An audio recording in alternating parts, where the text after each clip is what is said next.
इस संसार में हम कितने दिन रह पाओगे। गरीबदास जी कहते हैं कोई रहना चाहो तो रहना नहीं पावे। सारे रहना चाहते हो, मरना कौन चाहता है। और कोई बचा नहीं, कोई नहीं बचेगा। कबीर साहब कहते हैं सब एक दूसरे से मिलते हैं, कहते हैं ठीक ठाक, हाँ जी कुशल है। कबीर साहब कहते हैं कुशल कुशल के पूछते जग में रहा ना कोई, जरा मरी ना मरण मिटा, तो कुशल कहां से होए। सब कहते हैं ठीक हो ठीक हो, और सब कुशल है, मौज है। कबीर साहब कहते हैं कुशल कुशल के पूछते जग में रहा ना कोई, ये खाक कुशल है कल मृत्यु होगी। जरा मेरा ना मन मिटा, जरा मन वृद्धावस्था में खूब कष्ट हो इंसान को, बस आधा नरक तय वृद्धावस्था है। फिर मरण मृत्यु आए, मुश्किल तो एक घोंसला बनावे, परिवार बने, पाला पोसा, उन्हें लाड करे, फिर उनको ब्याह में इतने में मृत्यु हो जाए। बताइयो के हाथ लग गया अपने। अब कैसी कैसी लीला करता है। मैं रोवत हूं सृष्टि को, सृष्टि रोवे मोहे, गरीबदास इस वियोग को समझ न सकता कोई। जो जन मेरी शरण है ताका हूँ मैं दासे, गेल गेल लाग्या फिरूं हूँ जब तक धरती आकाशे। पुण्यात्मा परमात्मा कहते हैं जो मेरी एक बार शरण में आ गया उसको मैं छोड़ूंगा नहीं, उसके साथ रहूंगा। ठीक है, उसका दुर्भाग्य है वो जो यहाँ से निकल नहीं पा रहा, फिर भी परमात्मा इतना दयालु है, आपके पीछे पीछे फिर रहा है। अपना आत्मा विचार करो, ये पुस्तक आपको प्राप्त हुई या टीवी सुनने को प्राप्त हुआ। एक परिवार के 3, 4, 5 सदस्य हैं, जिनमें से 3 को ये ज्ञान समझ में आ गया। उनकी इच्छा बनी हम नाम लेंगे, दीक्षा लेंगे, कल्याण करवाएंगे।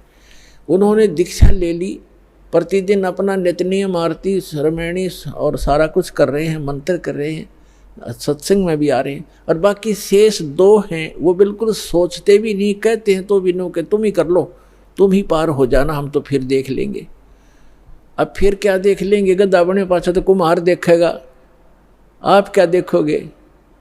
कड़ में मारेगा लठ, 2.5 मन का बोरा होगा कमर के ऊपर, फिर देख लेंगे। अब देखना, अब है ज्ञान समझो। अब वो क्यों नहीं आते। जैसे कल का सत्संग जो था सुबह का, उसमें ये था कि 2 प्रकार से मानव शरीर प्राप्त होता है। एक तो पिछले पुण्यकर्मों के आधार से मानव शरीर लगातार 2, 4, 10, 50, 100 भी हो सकते हैं, ज़्यादा भी हो सकते हैं, लेकिन वो पूंजी समाप्त हो जाएगी, फिर 84 लाख योनियों में जाना ही पड़ेगा यदि उस मनुष्य जीवन के दौरान आपको तत्वदर्शी संत नहीं मिला। अब जो प्रसंग चल रहा है, मानव शरीर प्राप्त करके जो प्राणी सतभक्ति नहीं करते, 2 प्रकार से मानव शरीर प्राप्त होता है। एक तो बता दिया आपको पूर्व जन्मों से, जैसे परमात्मा सन 1398 में सतलोक से चलकर आए थे, 1518 तक 120 वर्ष इस धरातल पर रहे, काशी के अंदर बनारस में जुल्हे के कार्य करते रहे, और अपने बच्चों को एक समय में 1-1 हज़ार स्थान पर प्रकट होकर परमात्मा ज्ञान सुनाया करते थे, उनको लाभ देते थे, आशीर्वाद देते थे, सुख हो जाता था, वो मंत्र जाप करते थे। 64 लाख शेष हो गए थे उस दानक के, जुलाए के, एक गरीब झोंपड़ी में बैठे व्यक्ति के 64 लाख शेष इतना सुख दिया था परमात्मा ने। तो उस समय आपको चार्ज कर गया भगवान, कबीर भगवान, और उससे आपके मनुष्य जीवन होते हुए आ रहे 64 लाख शेष थे उस टाइम। 64 लाख, ना कोई मीडिया था, ना कोई माइक स्पीकर था।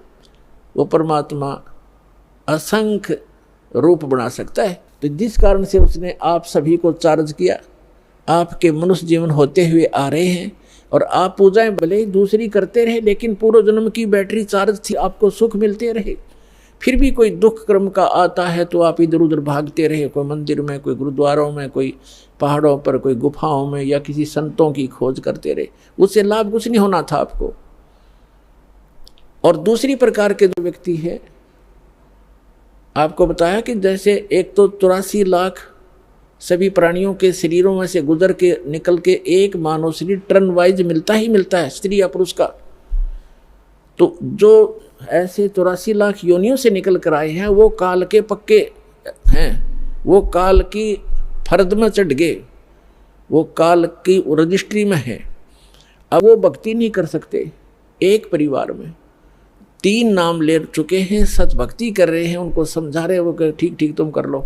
ये भी शुक्र है कि वो उनको मना नहीं करते, नहीं तो वो काल के दूत उनको भी मना कर दे, तुम भी नहीं जाओगे, ऐसा नहीं कर दोगे। ऐसा बताया परमात्मा ने कि जैसे ये कोयल क्या करती है, कोयल पक्षी है, ये अपना अलग से घोंसला बना करके अंडे उत्पन्न नहीं करती, क्योंकि उसके अंडों को काग खा जाते हैं, छोड़ते नहीं। ऐसा फार्मूला अपना रखा उसने।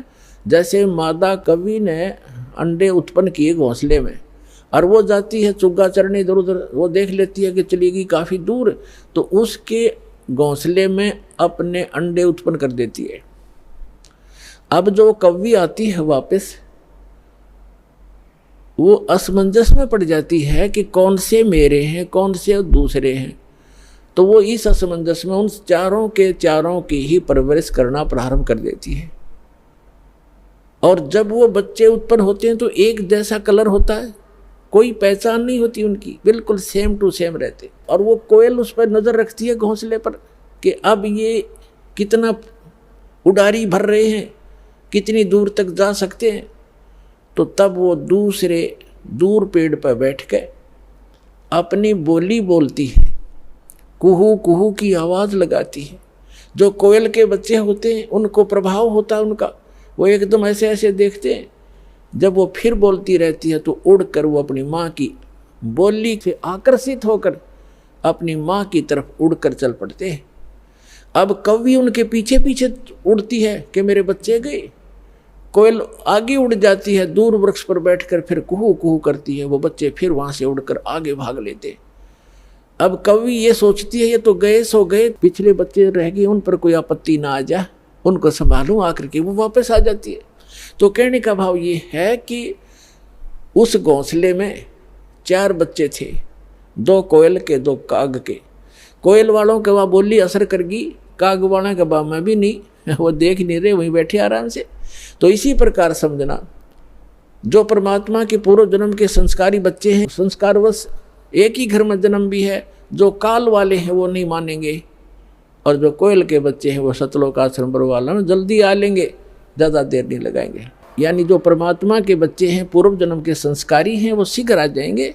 परिवार के परिवार आ रहे हैं, वो सारे के सारे कोयल के हैं, भले ही वो काल के घोंसले में यहाँ यानी इस लोक में जन्म हो।